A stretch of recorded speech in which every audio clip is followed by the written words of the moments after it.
Shalom saudara, selamat pagi saudara. Tentu saudara sekarang sedang siap untuk mau mendapatkan dari Tuhan. Mendengarkan dari Tuhan. Kebutuhan Tuhan. Yaitu karakteristik daripada gereja yang diharapkan Tuhan menjadi kekasihnya. Supaya saudara bisa menggenapkannya lewat hidup saudara. Saya akan tetap melanjutkan apa yang saya sudah sampaikan minggu lalu. Kita tetap akan membahas dari kitab Kidung Agung ini. Karena begitu dalam, begitu luasnya. Kitab Kidung Agung ini mengungkapkan kepada kita apa yang terjadi pada gerejanya. Sekian ribu tahun yang akan datang di muka bumi ini dalam perjanjian baru. Saya mengajak kita untuk kita berdoa lebih dulu. Mari kita berdoa kepada Tuhan.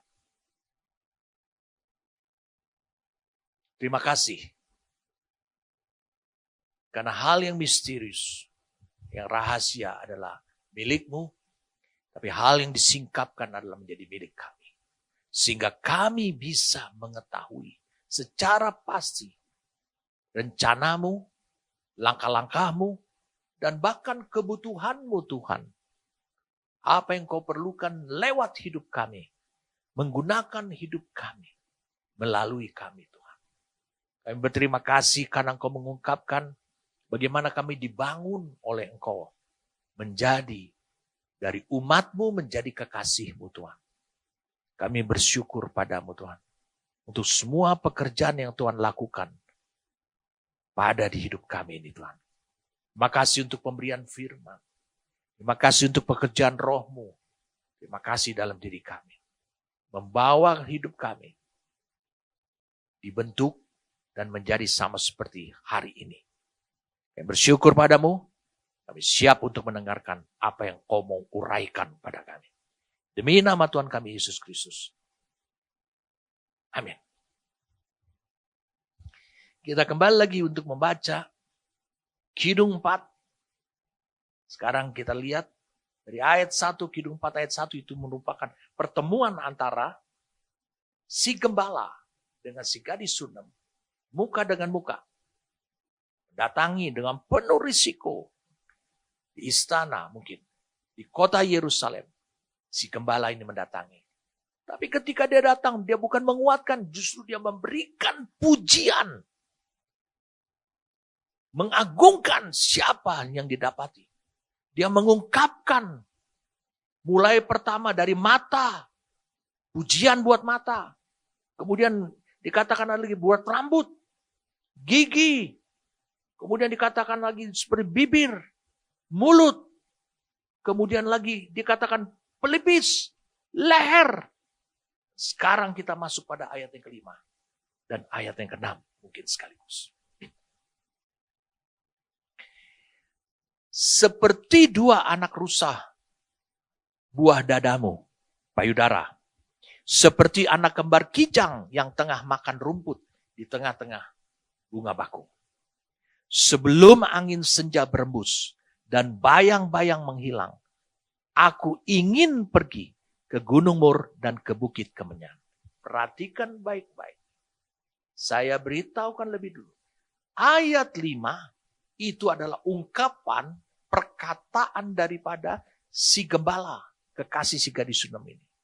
Tetapi ayat 6 itu adalah perkataan atau yang diungkapkan oleh si gadis Sunem kepada si gembala.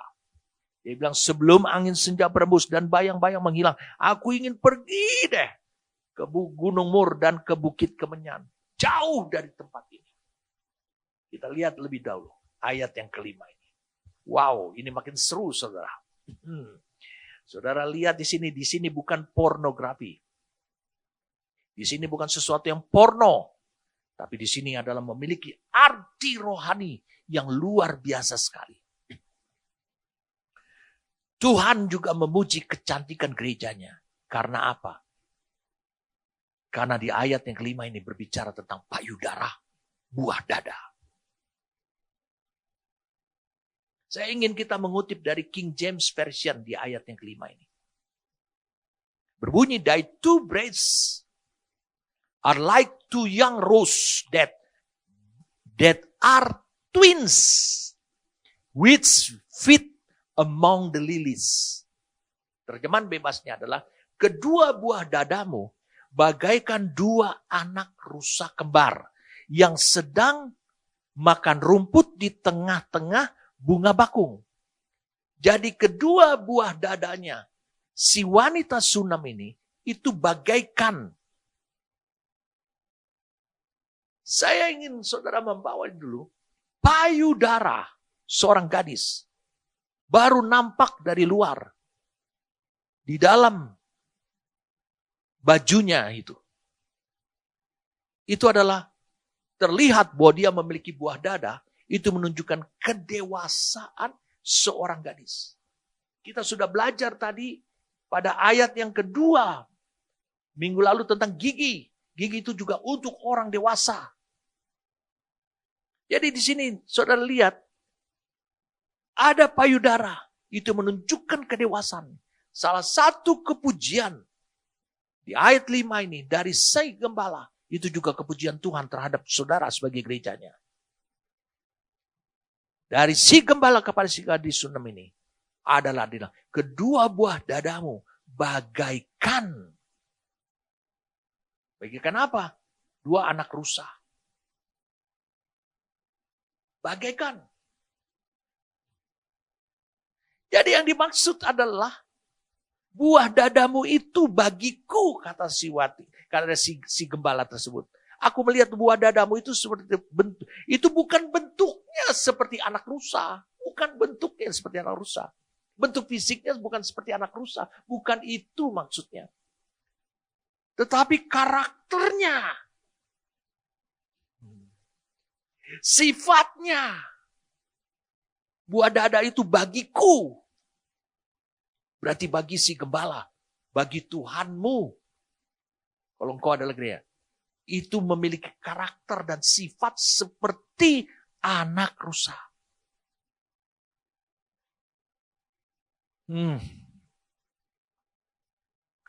Dia bilang, seperti apa sih? Seperti dua anak rusa yang lagi makan rumput di tengah-tengah bunga bakung. Makan rumput di tengah-tengah bunga bakung. Bukankah si wanita Sunam ini yang pernah berkata, oh dia adalah bunga bakung. Nah, perhatikan ini saudara. Ini adalah kepujian dari si gembala. Dia memuji si gadis Sunam ini tentang payudaranya, buah dadanya. Sangat atraktif. Saudara juga harus bisa membuat hal yang atraktif kepada Tuhan. Yaitu membangun buah dada. Yang itu sangat membuat atraktif kepada Tuhan. Sehingga Tuhan akan memberikan pujian. Bahwa buah dadamu itu seperti anak rusa, buah dadamu seperti anak rusa kembar. Yang tengah makan rumput di tengah-tengah bunga bakung. Lihat rusa ini. Tidak merusak bunga bakung. Buah dada si gadis Sunam. Tidak merusak diri daripada si gadis Sunam sendiri. Karena si gadis Sunam ini adalah bunga bakung. Dia makan rumput di antara. Apa artinya semua ini? Oh, luar biasa. Kalau kau lihat anak rusa yang kecil dia makan rumput di antara bunga-bunga bakung. Saudara mendapatkan keserasian dan keindahan. Saya ulangi, keserasian dan keindahan. Saya mengajak saudara untuk bisa melihat dulu. Di Amsal. Saya ulangi. Di Amsal 18. Ayat 19. Perhatikan baik-baik. Diberkatilah kiranya sendangmu. Bersukacitalah dengan istri masa muda. Bersukacitalah dengan istri masa muda. Bersukacita. Senang-senang. Siapa istri masa mudamu? Karena di sini bikin titik 2. Rusa yang manis. Kijang yang jelita. Biarlah buah dadanya. Buah dada istrimu. Kekasihmu. Selalu memuaskan engkau. Ini bukan bayi. Tapi saudara akan dibawa oleh Roh Kudus. Ini bukan porno. Supaya dibawa oleh Roh Kudus untuk bisa mendapatkan apa artinya buah dada orang dewasa itu. Apa artinya secara spiritual. Memuaskan engkau dan engkau senantiasa birahi karena cintanya. Mengapa digunakan kata birahi? Birahi itu kan nafsu. Itu adalah cinta yang berlebihan. Karena cintanya. Saya mau beritahu pada saudaraku, ketika seorang laki-laki melihat buah dada kekasihnya itu, maka dia akan lebih lagi birahi. Apalagi kalau dia udah suami istri. Ini bukan bayi. Jadi payudara si gadis Sunam ini digambarkan sebagai penambah gairah cinta. Penambah gairah cinta Tuhan. Saya gunakan sebuah kata-kata yang mungkin banyak orang tidak berani memakainya. Payudara si gadis Sunam ini itu penambah gairah cinta. Dan tidak menyebabkan payudara si gadis Sunam ini. Menyebabkan si gembala mencintai Tuhan. Si gembala mencintai Tuhan. Si gembala mencintai si gadis Sunam. Bukan karena payudara. Bukan hal itu. Tapi payudara si gadis Sunam ini penambah gairah cinta. Nah, kita bahas lebih dulu. Supaya kita jangan berputar-putar di daerah sini. Saudara bisa paham apa yang saya maksud. Payudara si gadis Sunam ini itu mengekspresikannya sifat, fungsi, karakternya itu seperti anak rusa kembar itu. Dan mengakibatkan, menggairahkan cinta sang kekasihnya, si gembala itu. Itu karena buah dadanya. Bukankah si gembala ini sudah mencintai si wanita Sunam ini? Ya. Tetapi ketika dia ketahui tentang buah dadanya seperti anak rusa kembar itu, maka dia makin bertambah bergairah cintanya. Tidakkah engkau mengerti? Penambah gairahnya, cintanya Tuhan adalah karena gerejanya.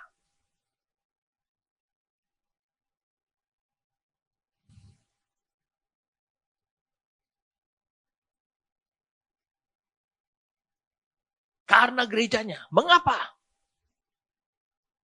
Saudara lihat. Pertama kali Yohanes 3 ayat 16. Yohanes 3 ayat 16.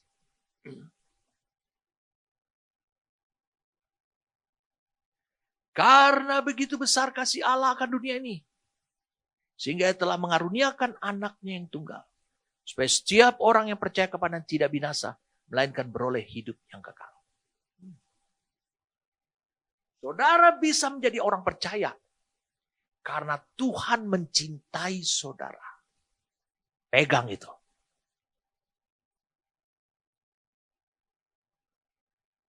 Pegang itu. Saudara menjadi orang percaya. Karena Tuhan mencintai saudara. Dia lebih dulu mengasihi saudara, mencintai saudara. Tapi saudara lihat di sini. Apa yang dikatakan dalam Kidung 4 ayat yang kelima ini. Dia justru penambah gairah cintanya Tuhan. Setelah saudara menjadi percaya. Karena Tuhan mengasihi saudara. Tuhan sudah moral. Bagaimana Tuhan bisa menambah cintanya kepada saudara. Khususnya yang sudah lahir baru. Tentu ada yang gregetan Tuhan lihat. Yang membuat dia makin bergairah melihat saudara. Cintanya makin menyala, makin naik. Berbeda dengan orang yang belum bertobat cintanya. Berbeda. Cinta yang tambah. Gairah. Bagaimana Itu bisa terjadi. Karena dia lihat sesuatu dalam hidup saudara. Apa sesuatu itu? Itulah payudara. Kalau gitu payudara ini apa? Wah, tentu kita membutuhkan ayatnya. Kita membutuhkan ayatnya. Mari saudara lihat. Lanjut Yohanes 3 ayat 16. Kita lanjut kepada Yohanes 14. Ayat yang ke-21. Barang siapa memegang perintahku, kata Tuhan, dan melakukannya. Lihat. Dialah yang mengasihi aku. Betul. Dan barang siapa mengasihi aku. Lihat, mengasihi aku. Dengan cara yang begitu. Ia akan dikasihi oleh Bapakku. Dan aku pun akan mengasihi dia.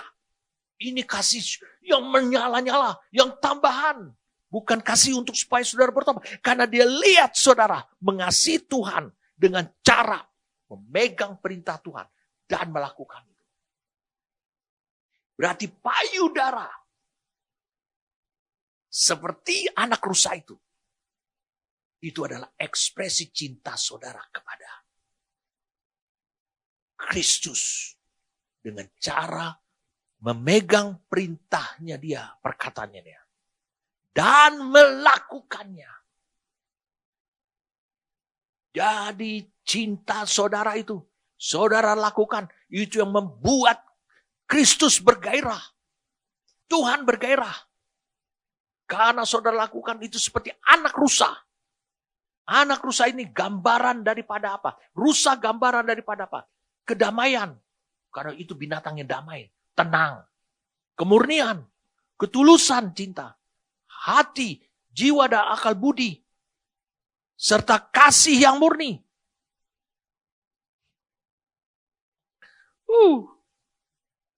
Wah, saudara lihat. Kasih yang murni. Tulus. Cinta yang murni. Saudara lakukan tanpa embel-embel. Kenapa dikatakan murni? Cinta saudara kepada Tuhan. Itu seperti payudara. Cinta yang murni, tulus kepada Tuhan. Itu seperti payudara. Saudara memegang perintah Tuhan. Dan melakukannya. Bukan untuk berharap berkat. Bukan untuk supaya saudara dilindungi. Bukan untuk supaya saudara dijagai. Itu bukan payudara. Payudaramu seperti anak rusa kembar. Luar biasa. Jadi payudara orang percaya. Payudara saudara sebagai gerejanya. Itu menambah gairah cintanya Tuhan. Makin bertambah pada hidup saudara. Coba saudara lihat tayangannya. Amsal 5 ayat 18-19 tadi. Saudara jelas melihat nih. Diberkatilah kiranya senangmu. Bersukacitalah dengan istri masa mudamu. Lihat. Istri adalah gereja. Suami adalah kekasih di sini adalah Tuhan. Dia bilang istri padamu masa muda. Suami daripada gereja. Istri daripada Tuhan adalah rusa yang manis, kijang jelita. Dia bilang biarlah buah dadanya selalu memuaskan engkau. Memuaskan siapa? Kristus. Dan kau senantiasa, dan Kristus senantiasa birahi karena cintanya. Luar biasa saudara. Hati-hati engkau melakukan perintah Tuhan. Motivasimu apa? Apakah engkau berharap? Tapi kalau engkau berharap supaya engkau dicintai, supaya Tuhan tuh lebih bergairah kepada hidupku. Itu adalah cinta. Jadi saya katakan sekali lagi kepada saudara. Payudara ibu saja itu mengekspresikan cintanya si ibu yang murni kepada sang bayi. Itu. Ini dilakukan oleh Allah juga. Di Kejadian 17 ayat 1. Kejadian 17 ayat 1. Tuhan katakan, kemudian Tuhan menampakkan diri kepada Abraham dekat pohon Mamre terbantin sedang ia duduk di pintu kemah. Kejadian 17 ayat 1. Ketika Abraham berumur 99 tahun, maka Tuhan menampakkan diri kepada Abraham dan berfirman kepada, Akulah Allah yang Maha Kuasa, hiduplah di hadapanku dengan tidak bercela. Saudara lihat. Dikatakan, Allah berkata, I the Almighty God. I am the Almighty God. Walk before me and be thou perfect. Apa artinya? Aku adalah Allah. Tapi Almighty di sini digunakan kata Shaddai. Shad itu dari kata dasar adalah payudara. Payudara seorang ibu, seorang perempuan. Jadi kalau Allah menunjukkan kasihnya kepada saudara, supaya saudara makin dewasa, makin dewasa, makin dewasa. Jadi payudara itu adalah gambaran kasih. Kasih Allah, dia tidak memilih. Dia tidak didasarkan pada situasi. Oh, orang ini sudah berbuat baik padaku. Kalau begitu sudahlah. Aku akan mengasihi dia. Lalu Allah, El Shaddai itu melakukan sesuatu padaku. Bukan. 1 Petrus 2 ayat 2, saudara lihat pada tayangannya. 1 Petrus 2 ayat yang kedua. Dan jadilah seperti bayi yang baru lahir, yang selalu ingin akan air susu yang murni dan yang rohani, supaya olehnya kamu bertumbuh dan beroleh keselamatan. Ini memberikan arti buat kita dari Kejadian 17 ayat 1 dengan 1 Petrus 2 ayatnya yang kedua ini. Apa? Nyambungnya di mana? Kejadian 17 Allah menunjukkan bahwa dia Allah payudara ibu. Saudara adalah bayinya menurut 1 Petrus 2 itu. Saudara minum karena dasar kasihnya Allah. Jadi Allah sudah tunjukkan bahwa payudara itu adalah kasih untuk membangun.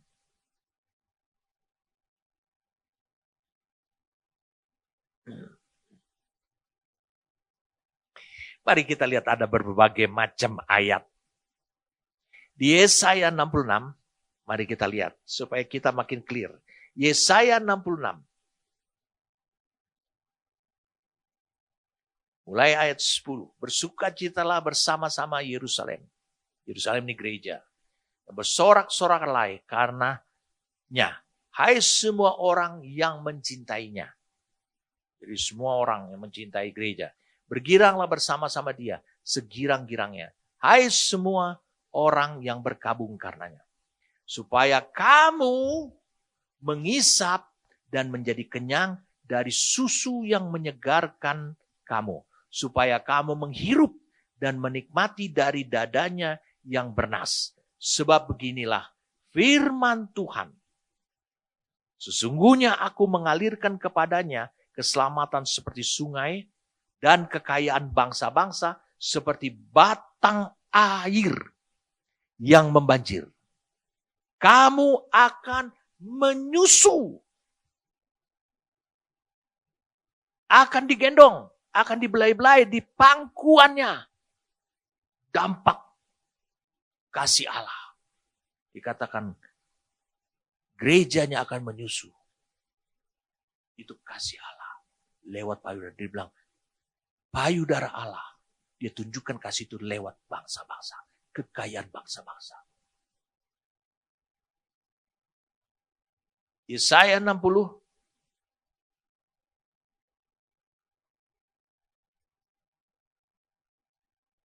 Ayat 16. Ini jelas. Bangkitlah menjadi teranglah. Ini penegasan. Apa yang dikatakan tadi di Yesaya 66. Engkau, ayat 16. Engkau akan mengisap susu bangsa-bangsa. Dan akan meminum susu kerajaan-kerajaan. Maka engkau akan mengetahui bahwa akulah Tuhan. Juru selamatmu dan penebusmu yang maha kuasa. Allah Yakub. Jadi payudara itu adalah ekspresi kasih. Payudara itu adalah yang membangkitkan gairahnya laki-laki. Karena Kristus digambarkan sebagai mempelai laki-laki dan sebagai suami, maka itu yang harusnya. Apa yang datang dari hidupmu, itu akan menggairahkan dia. Sekarang kita baca, lanjut lagi. Dari ayat yang kelima ini, Kidung Agung ini. Kidung Agung 4 ayat yang kelima. Dikatakan seperti dua anak rusa, buah dadamu. Dikatakan seperti dua anak rusa. Di sini digunakan kata kembar sebenarnya. Dua anak kembar, berarti berimbang. Berimbang. Yohanes 14 ayat 21 sudah mengatakan apa? Barang siapa memegang perintah, mengetahui perintah, dan melakukan, harus berimbang. Itu menjadi payudara seperti anak rusa kembar. Terjadi keseimbangan. Mari kita baca sekarang. Keseimbangan yang ada pada Yakobus 2.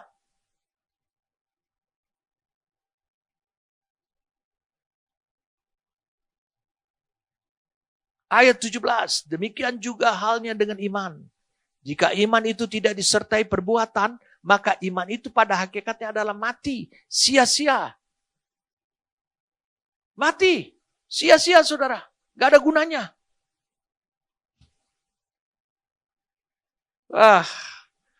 Saudara lihat. Tidak akan tumbuh. Tetapi mungkin ada orang berkata padamu, ada iman dan padaku ada perbuatan. Aku akan menjawab dia, tunjukkanlah kepadaku imanmu. Itu tanpa perbuatan. Dan aku akan menunjukkan kepadamu imanku dari perbuatan-perbuatan. Engkau percaya bahwa hanya ada satu Allah saja. Itu baik. Tetapi setan-setan pun juga percaya akan hal itu. Dan mereka gemetar. Saudara tahu. Setan tahu firman Tuhan. Tapi dia tidak hidup di situ. Berimbangkah hidupnya? Serasikah hidupnya? Indahkah hidupnya? Tidak. Dua payudara seperti dua anak rusa kembar. Berarti identik sama. Tidak ada yang menekankan satu terhadap yang lain. Satu lagi Yesus pernah mengatakan tentang payudara jemaat. Payudara hidup saudara. Harus seperti dua anak rusa kembar. Apa yang dikatakan oleh Yesus? Matius pasal yang ke-22. Mari kita lihat sama-sama. Matius pasal yang ke-22. Mulai dari ayat 37. Mulai ayat 36. Ayat 37. Jawab Yesus kepadanya. Karena orang bertanya, mana hukum yang terutama dalam hukum Taurat? Jawab Yesus kepadanya. Kasihilah Tuhan Allahmu dengan segenap hatimu. Dan dengan segenap jiwamu. Dan dengan segenap akal budimu. Itulah hukum yang terutama. Dan yang pertama. Dan hukum yang kedua. Yang sama dengan itu. Ialah. Kasihilah sesamamu manusia. Seperti dirimu sendiri. Perhatikan ayat 40. Pada kedua hukum ini. Dua kembar. Tergantung seluruh hukum Taurat. Hukum Taurat itu untuk bangsa Israel. Dan kita para nabi itu adalah dipegang tapi harus dilakukan. Dengan kata lain, kasih kepada Tuhan dan kasih kepada sesamanya. Itulah keserasian dan keindahan. Seperti dua anak rusa kembar. Kalau saudara mengasihi, taat kepada Tuhan. Memegang perintahnya. Tanpa motivasi. Hanya ingin dikasihi oleh Tuhan. Dan saudara juga menunjukkan kasih. Berimbang. Kepada orang lain. Apa yang sebenarnya terjadi dalam pandangan Tuhan? Keindahan. Karena saudara dilihat oleh Tuhan. Payudaramu itu seperti anak rusa kembar yang tengah makan rumput di tengah-tengah buah bakung. Payudaramu itu menunjukkan keberimbangan dalam hidupmu.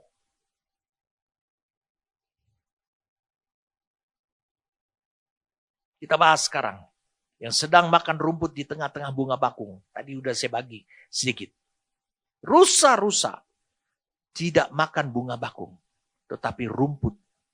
Artinya, saudara bisa lihat, ketaatanmu, cintamu kepada Tuhan tidak merusak kepribadianmu. Jadi jangan pakai motivasi. Aku mau taat kepada Tuhan supaya dia jangan menghukum aku. Aku mau taat kepada Tuhan supaya dia melindungi aku. Aku mau taat kepada Tuhan. Karena taatmu kepada Tuhan itu adalah cinta yang membuat Tuhan makin membara cintanya kepada engkau. Berbirahi namanya. Tapi kalau engkau punya motivasi seperti itu namanya bunga bakungnya dirusak. Dimakan. Jadi cinta Tuhan lewat ketaatan dan perintah tidak merusak. Tidak dirusak oleh motivasi dalam diri saudara.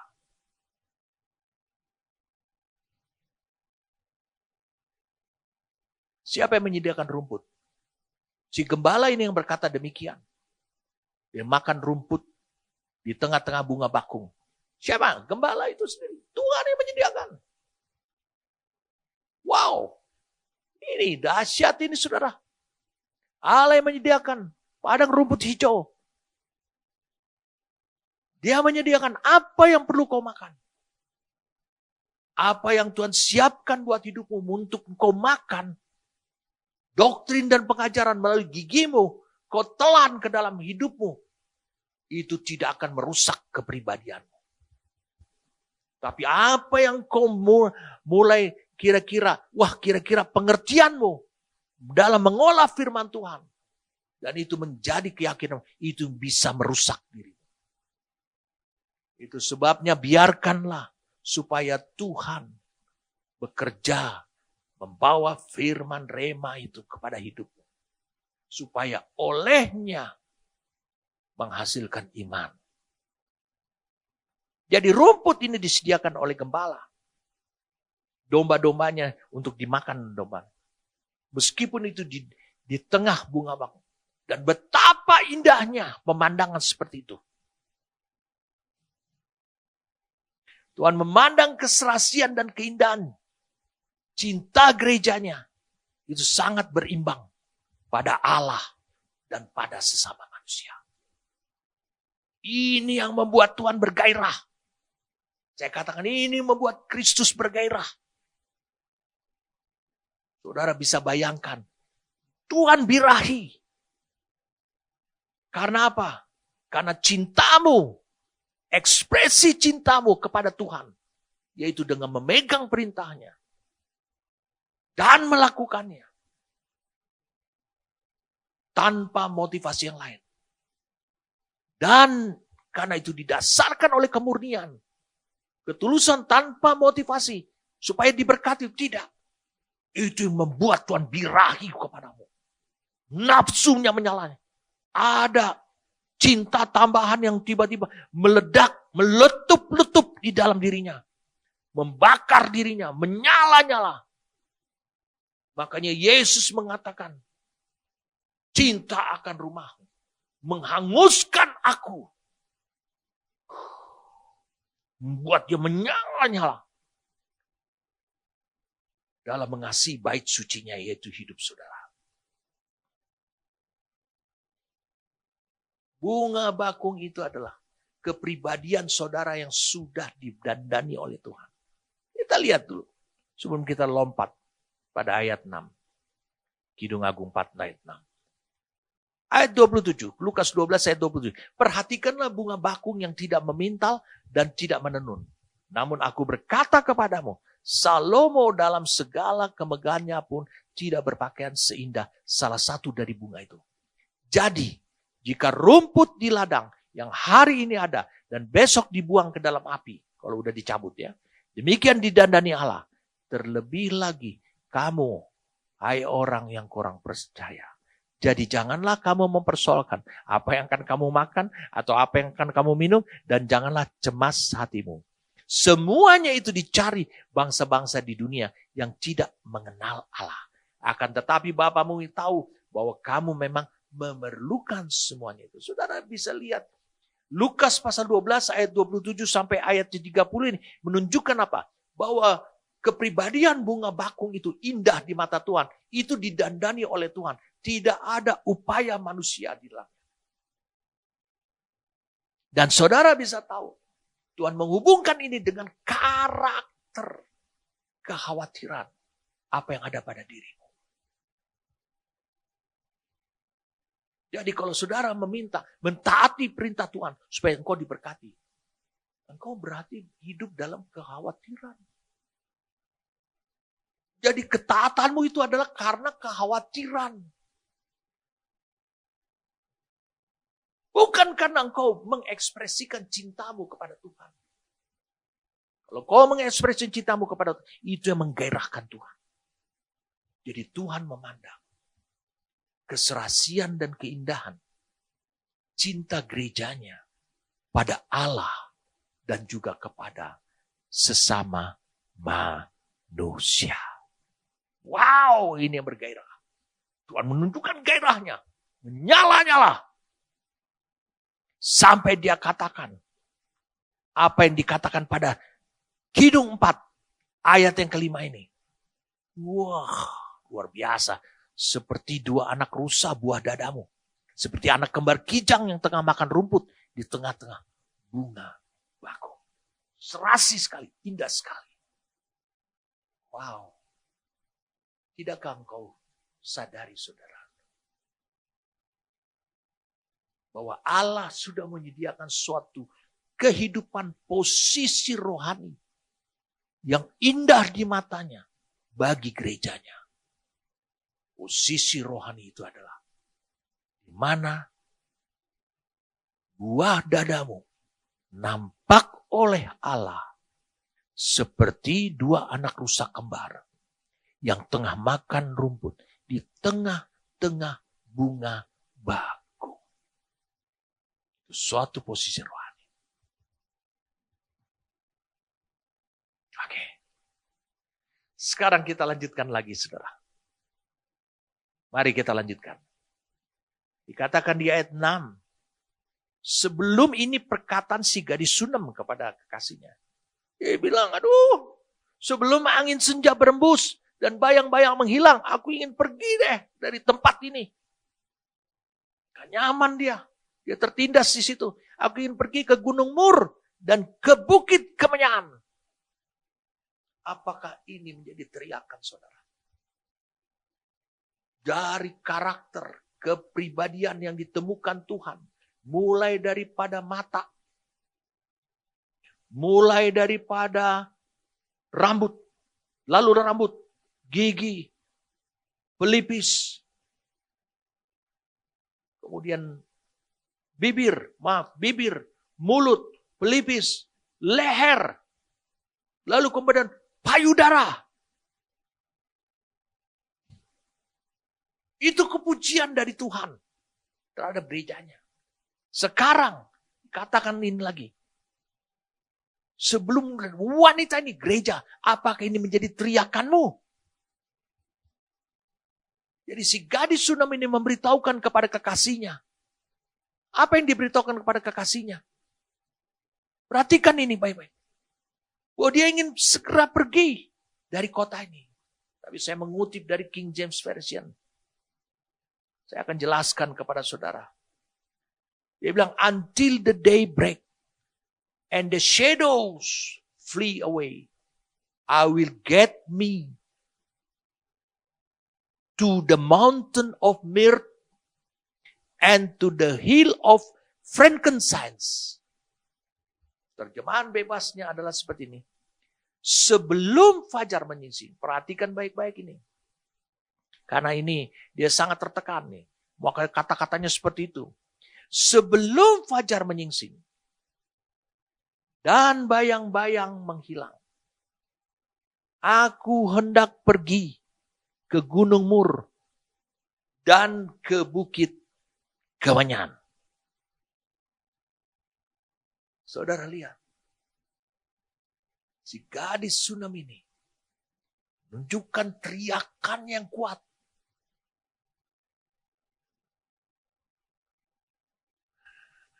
Apa yang aneh di sini, saudara?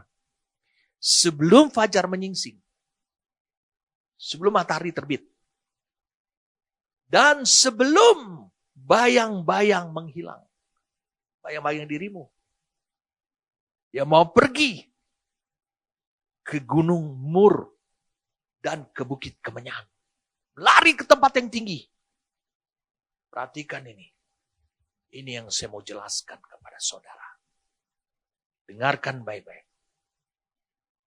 Si gadis Sunam ini berkata, dia ingin merdeka. Dia sangat tertindas. Dia bilang sebelum fajar menyingsing. Saudara, sebelum fajar menyingsing. Apa artinya itu? Sepanjang malam. Jadi sebelum fajar menyingsing ini bisa diganti dengan kata sepanjang malam. Dan bayang-bayang menghilang itu apa? Itu sepanjang siang hari. Hanya siang hari yang munculnya bayang-bayang. Tidak ada, malam tidak ada bayangan, saudara. Kecuali ada sorotan lampu. Jadi dan bayang-bayang menghilang. Arti kata sepanjang siang. Jadi ini kata-katanya sebelum fajar menyingsing dan bayang-bayang menghilang. Dia mengatakan ini, sepanjang malam dan siang. Ini adalah sepanjang siang dan malam. Aku hendak pergi ke Gunung Mur dan ke Bukit Kemenyan. Dia ingin merdeka karena dia tertekan. Dia tahu dia menderita. Tapi dia bisa bertahan. Karena dia memiliki karakter yang kuat. Cintanya yang kuat. Karena kepribadian si gembala tersebut. Begitulah harusnya engkau dengan Tuhan.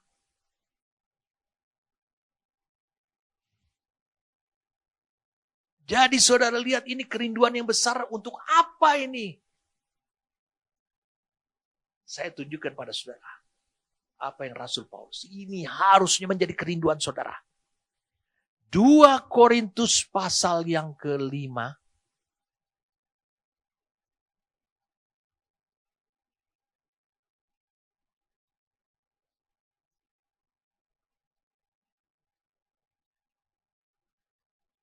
Ayat 1. Perhatikan, kita perlu membacanya dengan hati-hati. Karena kami tahu, kata Paulus, bahwa jika kemah, tempat kediaman kita di bumi ini, kemah. Ini bukan berarti rumah kita, tempat kita diam dan tidur, makan dan tidur. Tempat kediaman kita di bumi ini dibongkar, Allah telah menyediakan suatu tempat kediaman di sorga bagi kita di tempat atas. Suatu tempat kediaman yang kekal, yang tidak dibuat oleh tangan manusia. Selama kita dalam kemah ini, kita mengeluh karena kita rindu. Kata rindu ini penting. Mengenakan tempat kediaman sorgawi di atas tempat kediaman kita yang sekarang ini. Ini harus menjadi kerinduan saudara. Bahwa kita nggak patut, nggak nyaman hidup di dunia ini. Kita merindukan kediaman di surga sebagai kemah kita. Sebab dengan demikian kita berpakaian dan tidak kedapatan telanjang.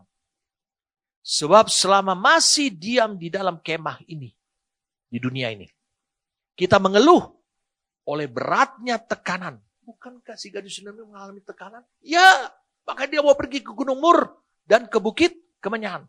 Karena kita mau mengenakan pakaian yang baru itu tanpa menanggalkan yang lama. Apa yang enak di dunia kita mau. Supaya yang fana itu ditelan oleh hidup. Itu hanya kerinduan kan. Tetapi Allah lah yang justru mempersiapkan kita untuk hal itu. Allah yang menyiapkan kita. Dan yang mengaruniakan rohnya kepada kita sebagai jaminan segala sesuatu yang telah disediakan bagi kita. Maka oleh karena itu hati kami dikatakan apa? Tabah. Meskipun kami sadar, kami tahu bahwa selama kami mendiami tubuh ini, kami masih jauh dari Tuhan.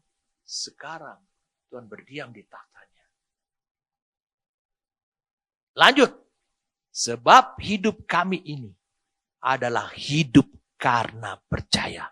Bukan karena melihat. Generasi yang saat ini ada. Generasi yang sudah dibuatkan oleh Tuhan. Sebagai satu generasi yang percaya tanpa melihat. Mereka mampu melihat. Itu sebabnya sama seperti si gadis Sunam ini. Aku mau pergilah ke sana. Dia melihat di gunung yang tinggi. Gambaran tempat yang luhur. Gambaran tentang sorga, tempat kediamannya Allah. Di situ tempat di mana mereka telah melihatnya, tempat yang nyaman. Tetapi kemudian dikatakan masih jauh dari Tuhan. Tetapi hati kami tabah dan terlebih suka kami berlari dari tubuh ini untuk menetap pada Tuhan. Mereka lebih senang untuk pergi ke tempat itu. Sebab itu juga kami berusaha. Baik kami diam dalam tubuh ini, maupun kami diam di luarnya nanti. Supaya kami berkenan kepadanya.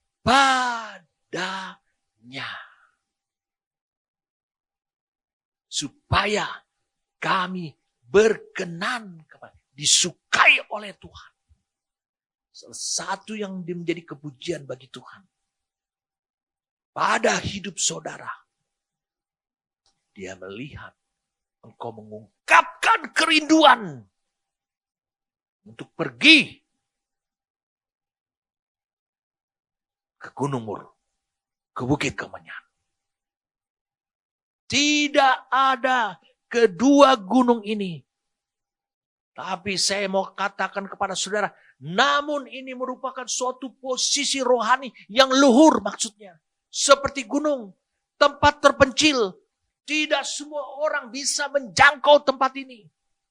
Di mana di gunung ini, bau-bauan mur dan kemenyan merupakan bau-bauan yang disukai dan berkenan kepada Tuhan. Dan itu menjadi campuran utama, aroma, minyak urapan, dan korban ukupan.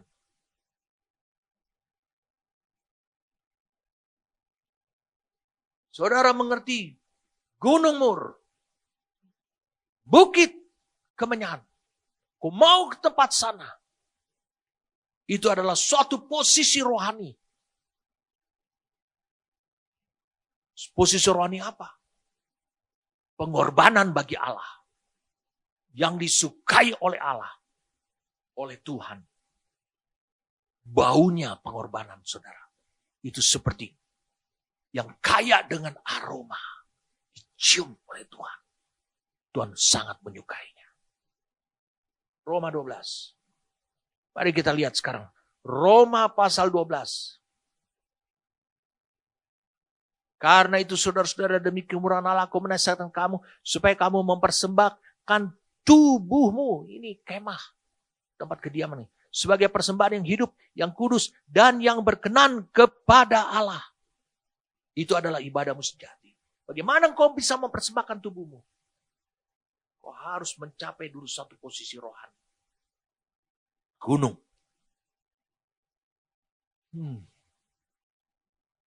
Saya mengajak kita untuk bisa melihat Kejadian 8. Kejadian 8. Gunung, ada keharuman. Di mana Tuhan hadir. Tuhan mencium bau harum. Itu di gunungnya Tuhan. Gunung Mur, Bukit Kemenyan. Kejadian pasal yang ke-8. Ketika Nuh baru keluar dari bahtera setelah banjir. Ayat 21, ia memberikan persembahan korban, bakaran di mezbah. Kemudian kita lihat ayat 21. Ketika Tuhan mencium persembahan yang harum itu, berfirmanlah Tuhan dalam hatinya, aku takkan mengutuk bumi ini lagi karena manusia. Sekalipun yang ditimbulkan hatinya adalah jahat dari sejak kecil. Dan aku takkan membinasakan lagi segala yang hidup seperti yang telah kulakukan. Allah berubah karena dia mencium hal yang menyenangkan. Itu suatu posisi rohani.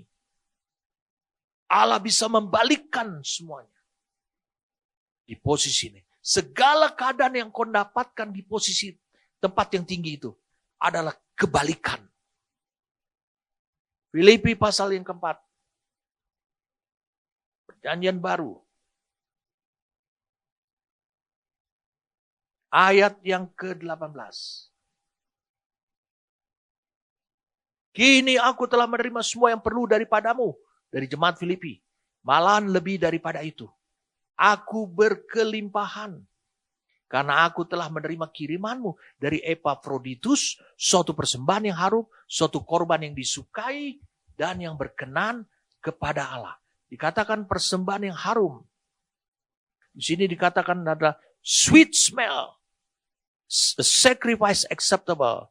Atau shooting aroma. Sama seperti Nuh. Allah mencium.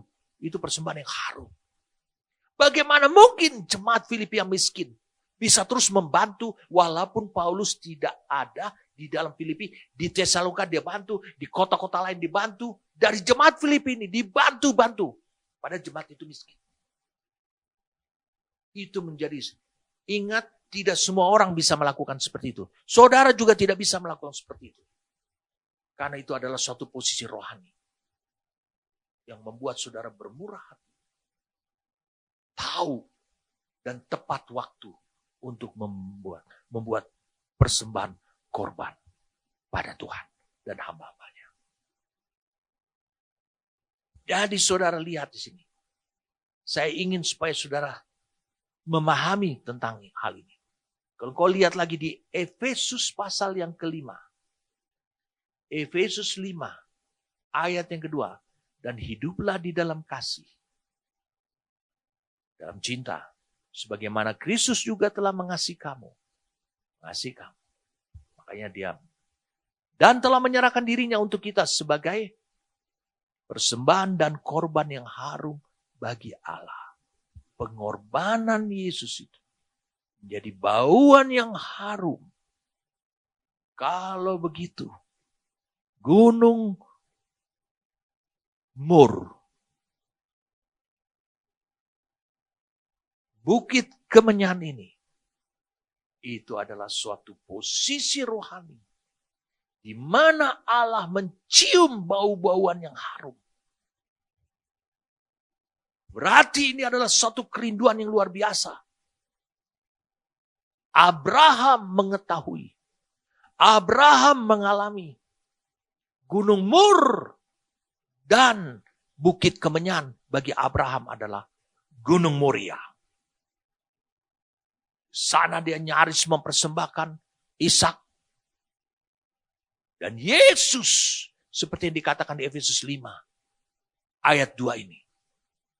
Itu adalah Bukit Golgota.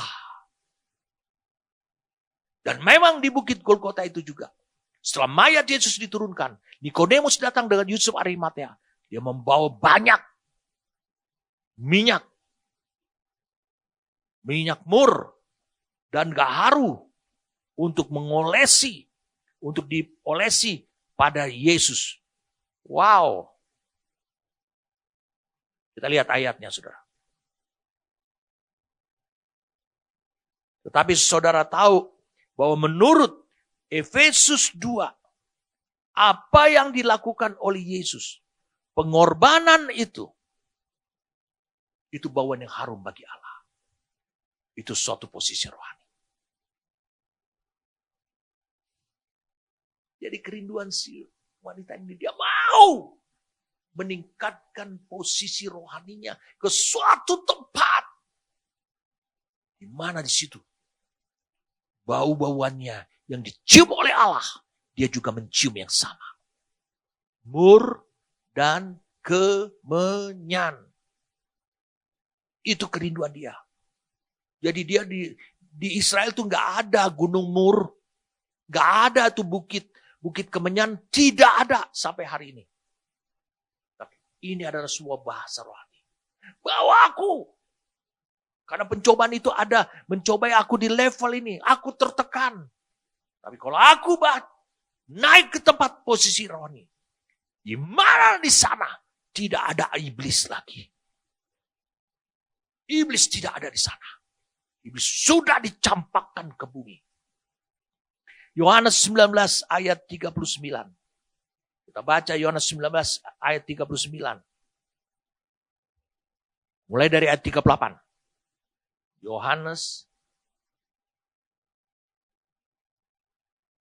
Sorry, saudara. 19.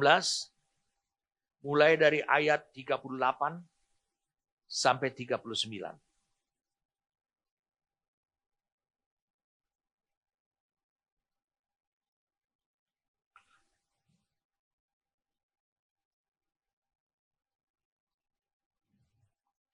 Sesudah itu Yusuf dari Arimatea, ia murid Yesus tetapi sembunyi-sembunyi karena takut kepada orang Yahudi, meminta kepada Pilatus supaya ia diperbolehkan menurunkan mayat Yesus. Dan Pilatus meluluskan permintaannya itu. Lalu datanglah ia dan menurunkan mayat itu. Mayat Yesus diturunkan dari mana? Bukit Tengkorak, Golgota. Juga Nikodemus datang ke situ, ke situnya kemana? Ke Bukit Golgota. Dialah yang mula-mula datang waktu malam kepada Yesus. Dia membawa campuran minyak mur dengan minyak gaharu, kira-kira 50 kati beratnya. Mereka mengambil mayat Yesus di Golgota, mengapaninya dengan kain lenan, dan membubuhinya dengan rempah-rempah menurut adat orang Yahudi bila menguburkan mayat. Jadi di Bukit Golgota, di area itu ada kuburan, ada taman. Punya Yusuf Arimatea. Yusuf Arimatea memasukkan, membaringkan, tapi membersihkan dulu minyak mur dan gaharu sehingga dominan bau minyak mur. Ada keharuman mur. Bau mur. Itu seperti obat juga. Dia juga bisa parfum. Jadi si gadis Sunam ini berkata, aku mau pergilah ke Gunung Mur, ke Bukit Kemenyan. Itu dia berbicara, aku. Tuhan upgrade aku. Kekasihku upgrade aku. Ke suatu tempat di mana iblis, dunia tidak bisa menjangkau aku lagi. Itu kerinduan. Itu yang luar biasa. Itu yang menarik perhatian. Bahkan cinta kasihnya, sang kekasihnya itu. Si gembala tersebut. Itu suatu posisi rohani. Saya katakan itu posisi rohani. Ini menarik buat kita.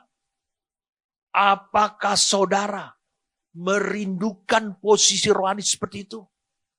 Atau saudara tetap ingin menikmati? Karena si gadis ini, dia berada di istana. Dia siap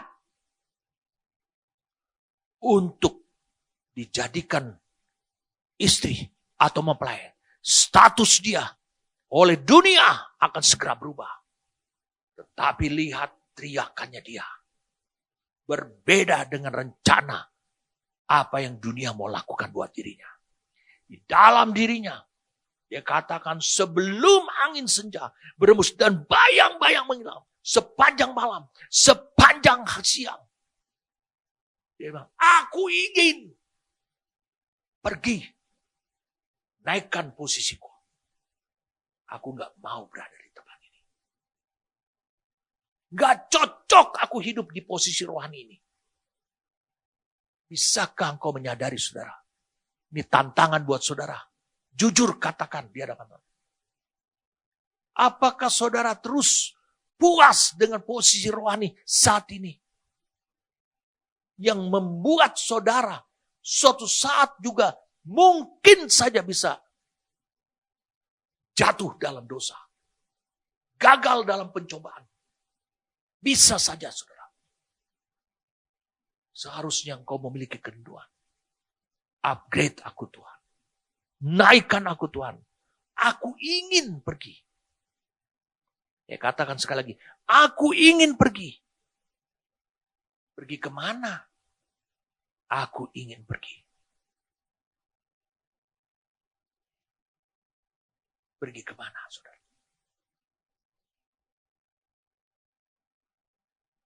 Ke suatu posisi rohani. Bersama dengan Tuhan. Tuhan sudah melewati itu. Kristus menurut Efesus 5 ayat 2. Dia mempersembahkan dirinya. Menjadi bau yang harum bagi Tuhan. Bagi Allah Bapa. Aku mau juga di posisi. Di mana aku mencium bau yang harum. Dari Tuhanku itu. Wah. Saudara bagaimana nih? Saudara mau tahu? Kita baca sebagai penutup ayat yang ke-7.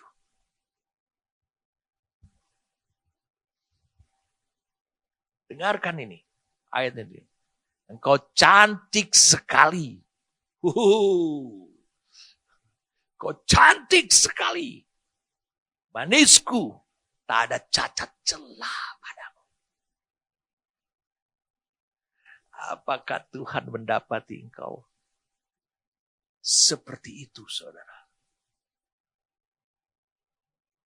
Dengan passionmu yang kau ingin rindu naik upgrade juga.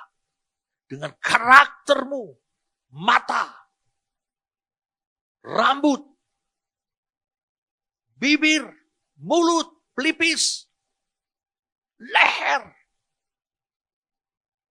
payudara.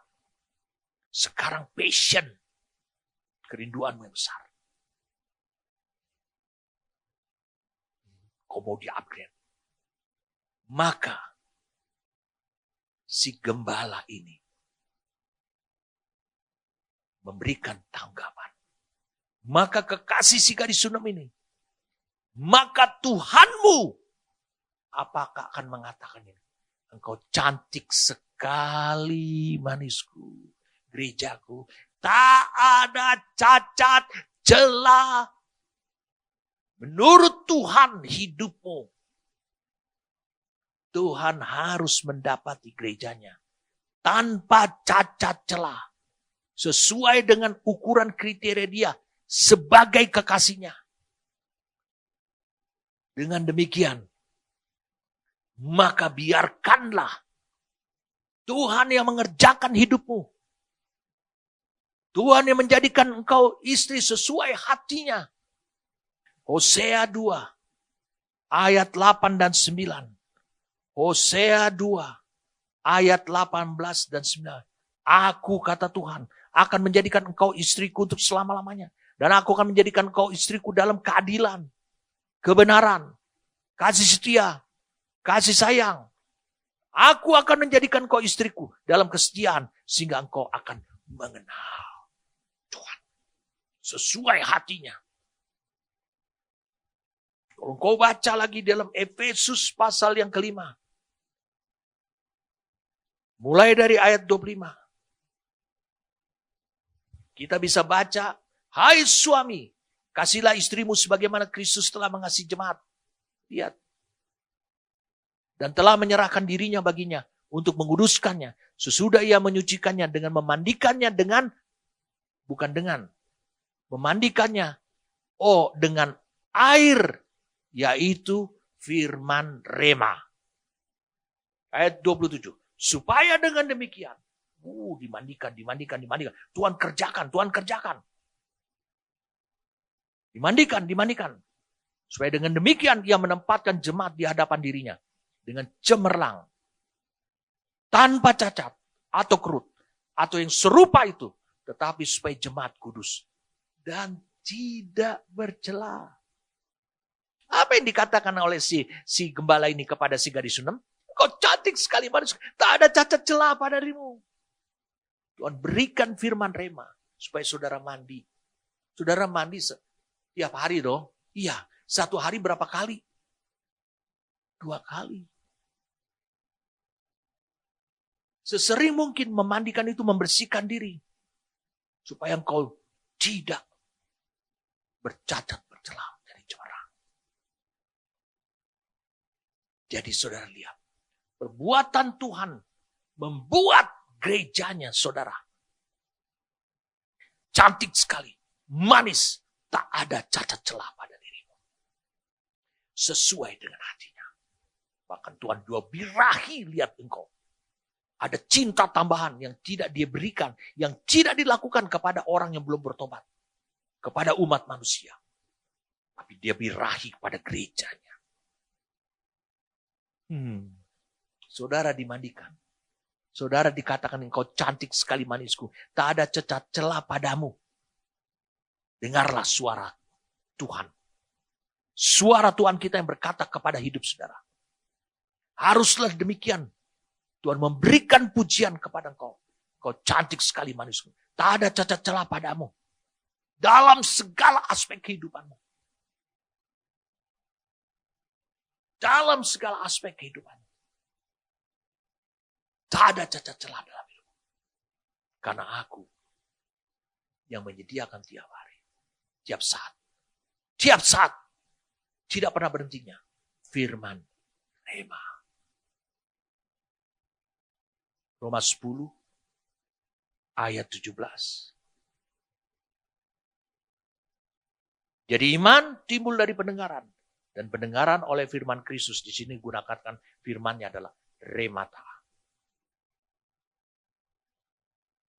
Berarti saudara lihat. Apa yang Tuhan rindukan. Supaya engkau cantik. Iman. Iman itu katanya pemberian Allah.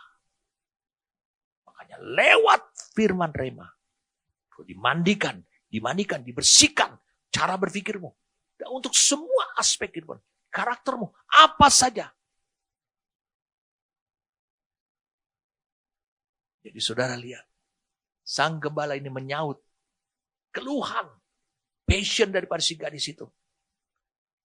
Oh hatinya. Ternyata hati si gadis itu. Hatinya, sikapnya, karakternya.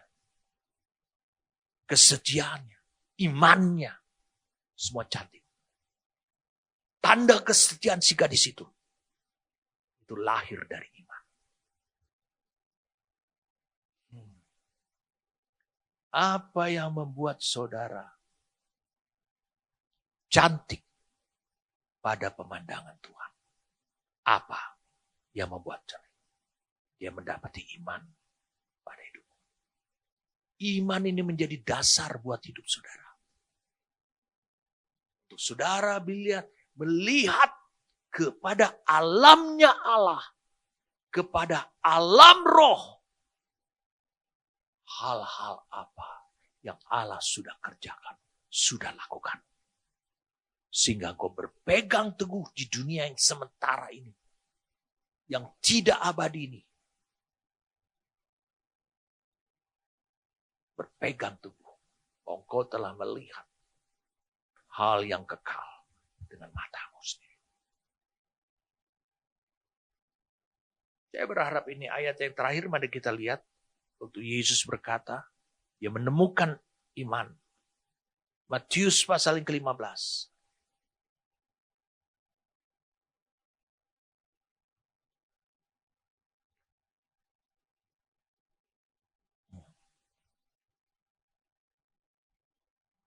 Kita baca mulai dari ayat 21. Lalu Yesus pergi dari situ dan menyingkir ke daerah Tirus dan Sidon. Maka datanglah seorang perempuan Kanaan dari daerah itu dan berseru, "Kasihanilah aku ya Tuhan, anak Daud. Karena anakku perempuan kerasukan setan dan sangat menderita." Tetapi Yesus sama sekali tidak menjawabnya. Lalu murid-muridnya datang dan meminta kepadanya, "Suruhlah ia pergi." Ia mengikuti kita dengan berteriak-teriak. Jawab Yesus, "Aku diutus hanya kepada domba-domba yang hilang dari umat Israel." Dia wanita Kanaan yang tinggal di area itu. Tetapi perempuan itu mendekat dan menyembah dia sambil berkata, "Tuhan, tolonglah aku." Tetapi Yesus menjawab, "Tidak patut mengambil roti yang disediakan bagi anak-anak dan melemparkannya kepada anjing." Melemparkannya kepada anjing. Jadi bayangkan, Yesus ini sudah menganggap si wanita orang Kanaan ini, wanita Kanaan ini, itu adalah seperti anjing. Tapi di sini anjingnya bukan anjing ini, itu kunarion ya. Saudara tahu ini kunarion. Lalu kemudian kata perempuan itu, "Benar Tuhan, namun dikatakan, anjing itu," saya ulangi sekali lagi. Maaf saudara, ketekan tadi. Namun kata perempuan itu, "Benar Tuhan, namun anjing itu makan remah-remah yang jatuh dari meja tuannya." Itu kunarion, adalah anjing peliharaan. Maka Yesus menjawab dan berkata kepada ini, "Hai ibu, besar imanmu, maka jadilah." Jadi Yesus hanya mengkonfirmasi, "Kepadamu seperti yang kau kehendaki." Dan seketika itu juga anaknya sembuh dari roh jahat. Saudara lihat, Tuhan melihat engkau cantik. Kalau engkau hidup, bersikap, meminta, berdoa, apa saja, itu oleh karena iman. Sebab oleh karena iman, engkau tidak akan pernah mengalami kekecewaan. Meskipun engkau mendengarkan firman Tuhan, perkataan Tuhan langsung, tetapi tidak digenapi pada masa engkau hidup, engkau tidak akan pernah kecewa, sedih, putus asa selama kau hidup di dunia ini. Karena kau sudah melihat. Itu hanya masalah sinkronisasi waktu. Kau sudah melihat penggenapannya di alamnya Allah. Pada waktu hanya Allah yang disebut dengan kerangka waktu, kekekalan dari kekekalan sampai pada kekekalan. Dan bukan pada waktu. Kau tahu pasti bahwa itu akan tetap digenapi oleh Allah. Sebab Allah bukanlah Allah pendusta atau Allah yang berbohong. Jadi saudara lihat di sini, kau cantik sekali manisku, tak ada cacat celah padamu. Tuhan kiranya mendapati saudara, membawa pujian ini dan mengatakannya, kata-kata pujian ini kepada gerejanya. Dan mendapati saudara karena memang menurut pandangan Tuhan, engkau memang cantik dan tidak ada celah. Ini harus menjadi tantangan buat hidup saudara. Saudara lihat, ada banyak hal yang Tuhan lihat dan Tuhan puji pada hidup saudara. Rasakan, dengarkan sekarang pujian daripada Tuhan. Kalau engkau belum mendengarkan pujian daripada Tuhan, dengarkan firman-Nya mengoreksi hidup saudara. Biarkan pekerjaan Roh Kudus membawa saudara mengalami perubahan. Sampai jati diri, sifat dasar daripada firman itu menjadi hidup saudara. Sehingga engkau dalam pemandangan Tuhan dilihat cantik, manis, tak ada cacat celah padamu. Amin. Oh, terima kasih untuk anugerah yang kau berikan kepada kami Tuhan. memahami kami sehingga kami mengerti. Tuhan, kalau ada pun kekurangan, di mana dari diri jemaat-Mu dan mereka yang mendengarkan firman-Mu belum memiliki passion, kerinduan Tuhan, untuk berada di posisi yang sama dengan Kau. Posisi yang terpencil, jauh, tidak sembarang orang bisa mengetahui posisi itu. Makasih karena Engkau mengerjakannya buat kami. Itu menjadi tempat rahasia. Tempat yang tidak diketahui oleh orang. Hanya Bapa yang tahu tempat itu. Terima kasih kami bersyukur padamu Tuhan. Kau menyingkapkannya buat kami. Kami tahu bahwa bukan hanya Engkau saja yang indah. Engkau yang mulia. Tapi Engkau juga mau berkata, gerejaku, Engkau cantik sekali. Engkau manis. Engkau tak ada cacat celah dalam seluruh aspek kehidupanmu. Oh, kami rindu untuk mendengarkan langsung dari Engkau Tuhan pujian itu. Terima kasih.